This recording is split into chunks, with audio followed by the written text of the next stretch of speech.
જવાહરલાલ નહેરુનું એક સેન્ટેન્સ છે, એટલે પોતાની લખેલી બુક છે ડિસ્કવરી ઓફ ઇન્ડિયા, અને એમાં જवाहरलाल नेहरू લખ્યું છે, इस देश में एक ऐसी किसान जाति रहती है कि उसको अपना भूतकाल मालूम नहीं है।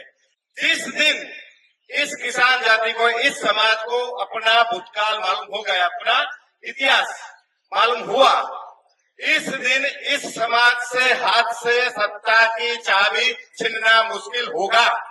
और जिस दिन इस समाज ने सत्ता का स्वाद चख लिया, उसके बाद इस समाज को सत्ता से कोई हटा नहीं सकता और सत्ता से दूर करना मुश्किल होगा। ये पाटीदार समाज આપણે નાની નાની વાતોમાં લડી રહ્યા છીએ, લેવા કડવા, આ બોલવું આ ના બોલવું, આગેવાને શું બોલવું આગેવાને શું ના બોલવું, એનાથી ઉપર ઉઠી અને સૌ પ્રથમ